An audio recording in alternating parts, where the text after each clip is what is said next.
So let's go ahead and talk about my volleyball journey. I believe everything started basically the summer freshman year. The first time I really played volleyball, I guess at first it was just with my dad, passing around in the backyard. But at that time, it was like whatever, I was in fifth grade, sixth grade, and it was a sport that he liked. But I was said like, okay, it's just volleyball. Like, who plays that shit? But I was always playing like volleyball, like say like quote unquote, right? I was playing volleyball on Roblox, and I was playing that with my friends. I guess ever since like 2020 for sure. Everyone was in the quarantine, and I was after quote unquote school, right? Online, and all that shit. I was playing Roblox volleyball, and I was on these Discord teams and all that. That shit lasted 2 years, and man, or maybe even say that for sure 2 years. But yeah, addictions were definitely there, and but now we're past that point, right? So now we're in 2020 still, and then about that summer, I played volleyball at this party at Angie's, right, or just some aunt that lives next to us, and I played with their daughters, and I realized that my passing's not that bad. Maybe I have a shot, right? Then I started looking at the King boys, Martin Luther King boys volleyball team, right? And I started stalking. I was looking at their teams. I was like, whoa, this could be my dream, right? Because I saw those players. I saw the original players back in 2020, and them winning like CIF two in 2020, and I said honestly, they don't look that great, but it looks like fun and they look like a good team. So I thought to myself, I felt kind of cocky back then, right?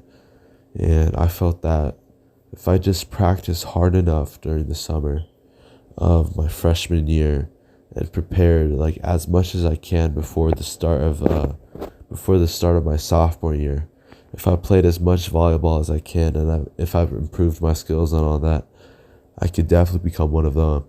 And that's sort of what happened, because as soon as sophomore year rolled by, I've already been in, let's see, what did I start with? I started with, my mom signed me up, which thank God. I feel like that first moment of signing up for a volleyball practice was definitely the most nerve-wracking part. Signing up for something like that's new, signing up for something that's known as like a girl sport, and just being like an outlier out there, because you're a new player and you don't know what to expect, and you expect failure, and like you're gonna be sent home embarrassed. I forgot how I felt back then, but I was definitely anxious. The first time I ran into like the practices for the beach, it was at this park, little beach court, and I was practicing, spending $20 per session, which was definitely pretty expensive only for an hour, but it definitely got the job done, and I became a better player over time. And my competition was definitely there. I was trying to become the best person I can, trying to improve myself each practice. And at first, I was definitely in over my head.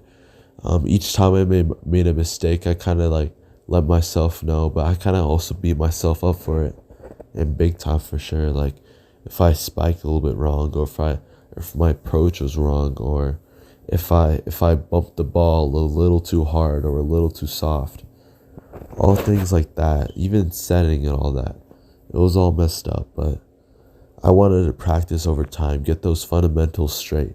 Because in my head, if I said to myself, if I get those fundamentals right, I can become any type of volleyball player I want. And I felt like that was true. And so I'm in these teams, right? I'm in that. And then I joined Bravo, played with them for a month or two. I still have their jerseys. They had a lot, but we didn't win shit. Eighth place out of eight. It's horrible, horrible team. Can't blame them though. I was pretty bad, middle blocker. But then, yeah, let's move on. Yeah, so with Bravo, that was my first experience with like a club team. And to be honest, I'm not gonna trash talk them. I think that it was fun for sure.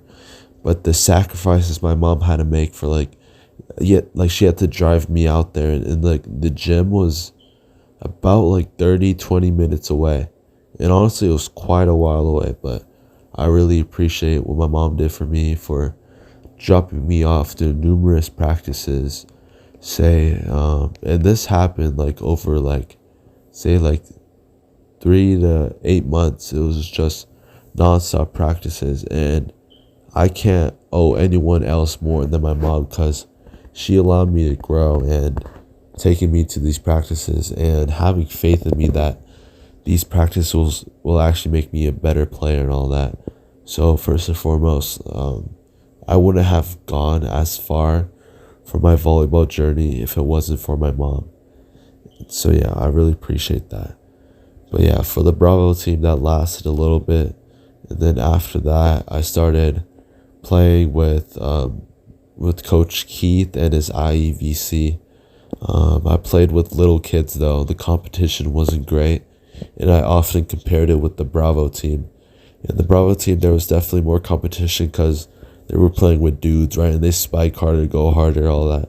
But I think that the practice with the IEVC was still pretty great. Um, I was still able to get the reps in, which was pretty important to me too, because even though I was playing with kids that are like 14 and less, 13 and less, and like pretty much newbies and like not really playing volleyball at its maximum potential, I kind of felt downgraded because I wanted to be like everything. I wanted to jump right into the action and play just like the countries play it when you see like the World Cup and shit. And you see like the volleyball leagues, like for VNL, right? I used to watch a lot of VNL, Volleyball National League, and watch like countries beat each other and shit. And that inspired me too, because I saw how powerful they were.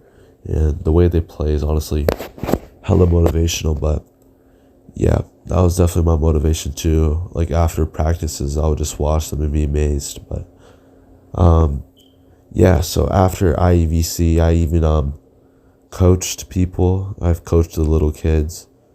Um, Kind of helped them out with basic stuff like serving or learning how to receive or serving, receive, how to approach, right? All that stuff, all that fun, but fundamentals. And I found that time amazing.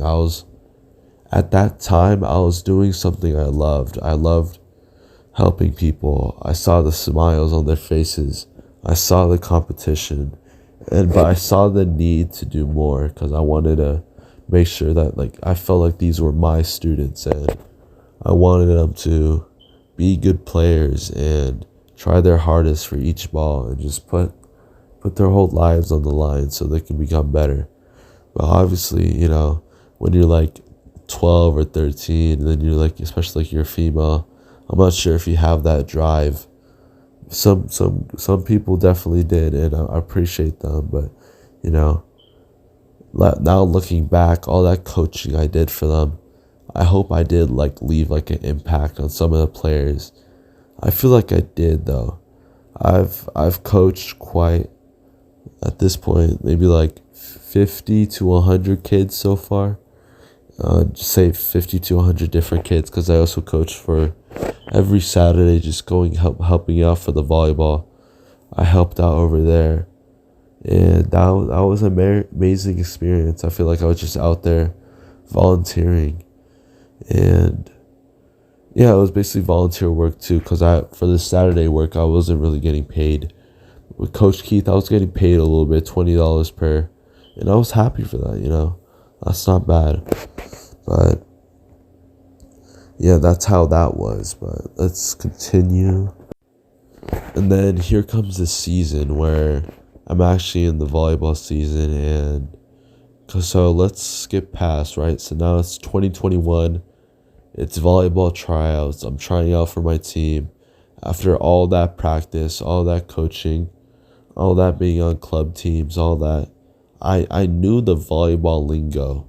I feel like I came into the tryouts as a sophomore, knowing more than the other players. And I honestly, at first, I expected to make the varsity team because of all the work I put in. But I was put on the JV team, And honestly, it kind of felt like the right spot for me. Even though at first I was bummed because I was on the varsity, but looking back at it, I definitely had some improvement to be made. Definitely wasn't the greatest player, but still decently impressive enough, I'd say so. But yeah, sophomore year, man. I definitely, because I feel like sophomore year is where everything kind of went wrong. Well, previous to sophomore year, I feel like the knee issues started when I started playing for IEVC and just playing on like those hard courts, slamming my knees, jumping and all that. I started feeling like this knee like discomfort. It was definitely discomfort at first, and I avoided it. I thought of it as nothing, and I was foolish enough to keep playing, keep going, without actually paying attention to my knee issues. And this would come back later to haunt me because it's the reason why I'm not playing today. I'm not playing at the level I want to because I feel like that's the only thing that's helping me back. If that didn't happen, I would be all over the place. I would I would sacrifice everything to be the best player I could be. But at this point, there's no going back in time, and the only way I can move forward is just fix my knees. And I don't know if I even if I fix my knees, if I'll be a good enough player to play at the status that I want for next year, for my senior year, if I can actually make the impact that I want to make. Um, it's definitely disheartening, but let me continue with the story, right?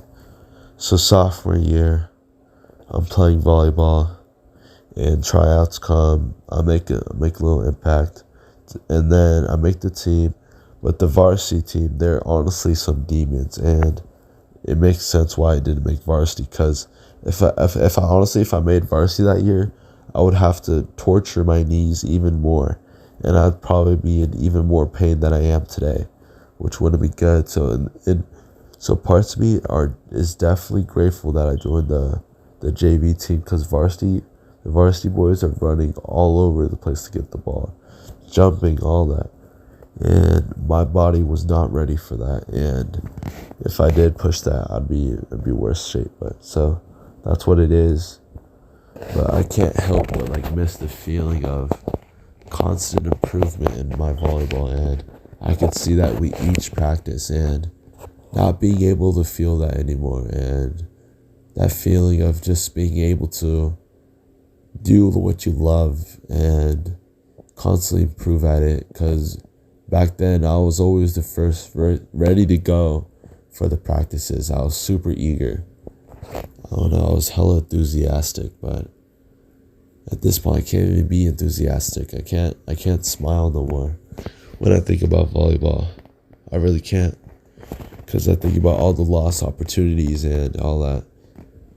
But yeah, sophomore year, setter, was playing it. It was pretty amazing. We'd have these practices at Orange Terrace because we were so invested. My JV team, it was very fun.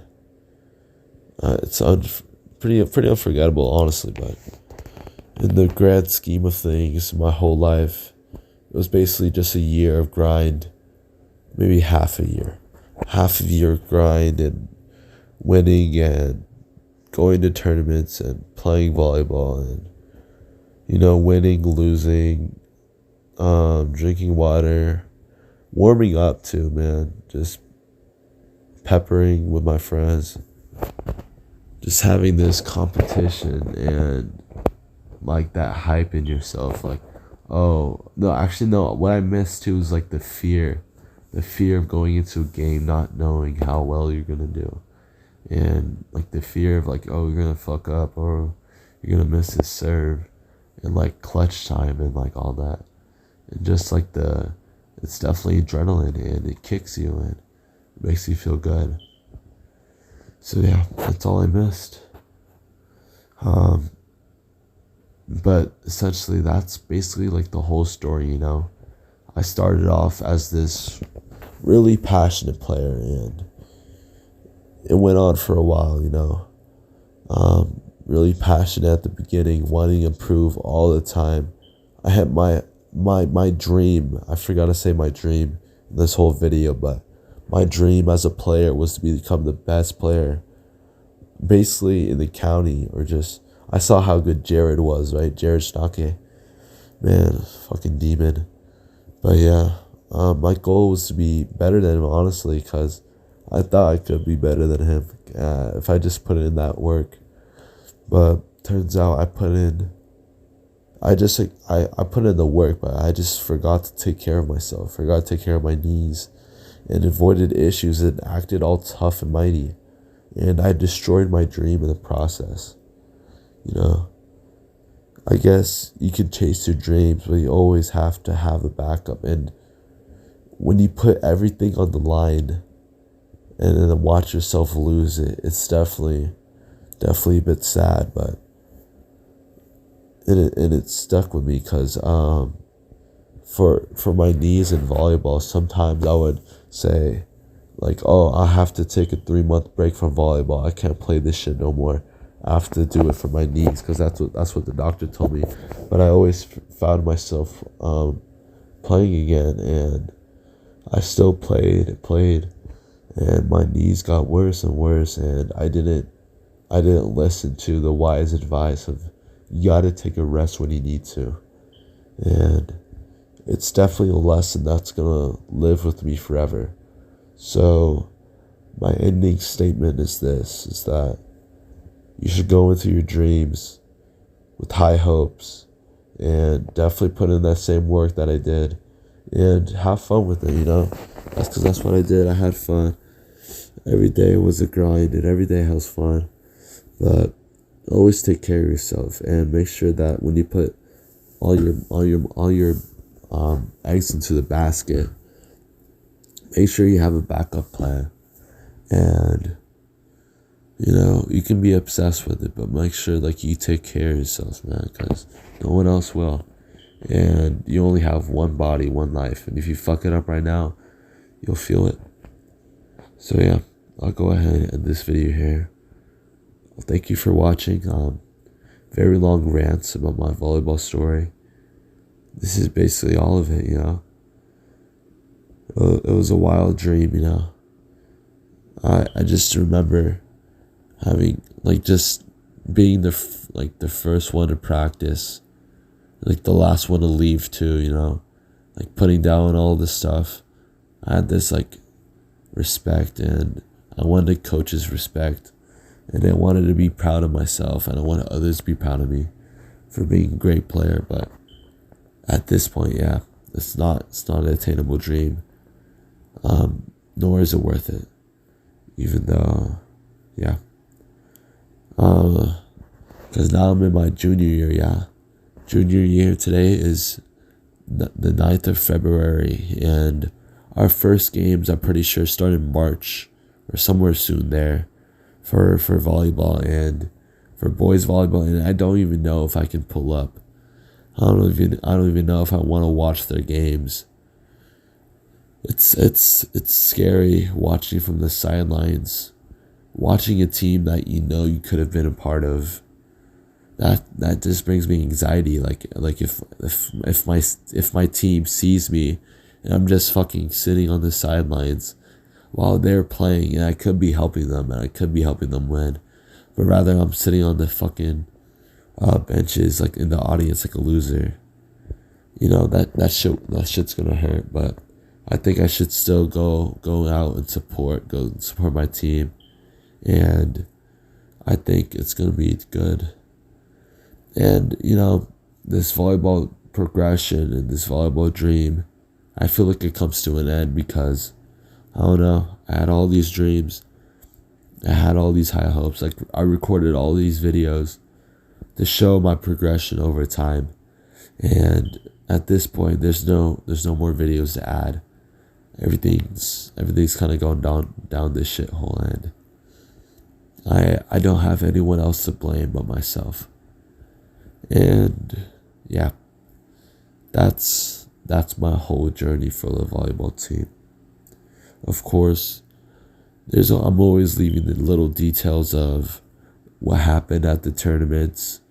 You know, how I cried that one time when coach yelled at me, but maybe that's a story you'll remember in the future, or maybe not.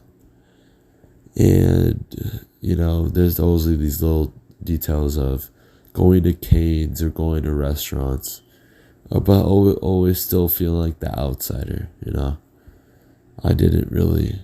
Sometimes I didn't really feel part of the team, even though I did. I don't know what stopped me from that. Maybe it was my social anxiety, or stopped me from connecting with them.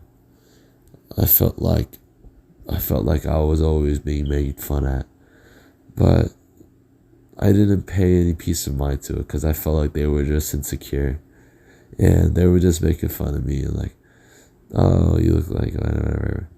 But it's whatever. I feel like during my volleyball season, I acted like a good person, even when Ashton was treating me like a piece of shit, and one kind of turned on me a couple times, and Virgil was acting a little stupid, and just all that drama. But overall, I'm glad of it. I'm glad I acted like a good person and just treated everyone with kindness, because I feel like that's what we all deserve. Don't know what anyone's going through, so yeah. I'll probably stop talking, and I hope you get a good understanding of what my volleyball career was, my high school volleyball career. I was so passionate about this thing. This one thing is what drove my life. It's like who are you? I would say I'm a volleyball player at first. Now I'm not a volleyball player. I don't know if I can consider myself that. I'm just a person who goes to the gym because he can't play volleyball and can't put stress on my knees. So I've always wanted to be competitive, but I've lost the dream, so I'll have to find another way, or maybe just give up being competitive, which is not something I want, but it is what it is. I hope the dream never dies out. I hope everything goes well. And if you're watching this in the future, yeah, I hope I can share the same lessons I learned in high school as to my children as well, because I don't want my children to be injured like this. I don't want anyone to be injured like this. It's not worth it. It fucking sucks, you know? All this wasted potential. So yeah, if you're watching this in the future, 2 years in the future, 5 years in the future, 10 years in the future, you know, time flies by, and you know, I was just a kid. I was 14, 15, but not too long ago, 5, 10 years ago. I still have these YouTube videos, you know, posted on my YouTube channel. You know, it's funny, it's childish, but it's funny. You're recording moments of time, and you're encapsulating them forever. And to me, that's great. But you always gotta find that balance. You shouldn't always hold on to the past, and you shouldn't always hold on to the future like that. Like you shouldn't always hold on to the past, and but also at the same time, you should also think about the past, because the past is who you are, right? So find that balance between yourself. And yeah, Jaden, I hope that you're doing good, and I hope that this like lesson of the story reaches other people, because I don't want other people like going through the same things that I did. So yeah, thanks for listening. And I've already said this like 10 times, you know, this final ending statement, but you know, catch you the fuck later, yeah. Bye. Because to me, like, the craziest part was like all the effort that I put in, the countless hours of just practicing by myself against the wall, or against the garage, or just anywhere by myself. You know, I thought everything in the end would be worth it, but in the end, I guess I can just play like in a community, or just play in college, but not at the level that's like too crazy, just for fun, and everything that's like pain free, you know. But yeah, it's the status that I'm in, but you know, it's approaching 12:40, I should probably sleep, but yeah, it is what it is. I just wanted to say that.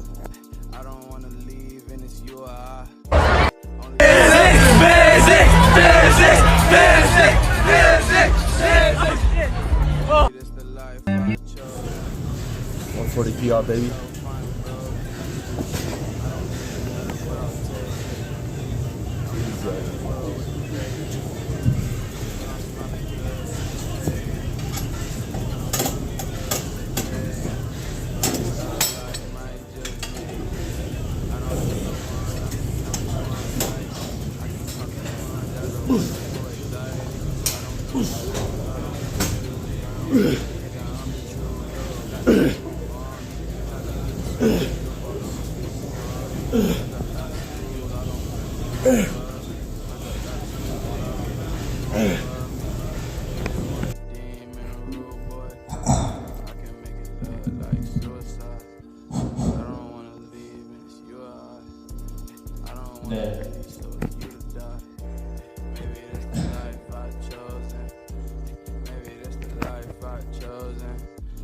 Baby, this the life I chosen.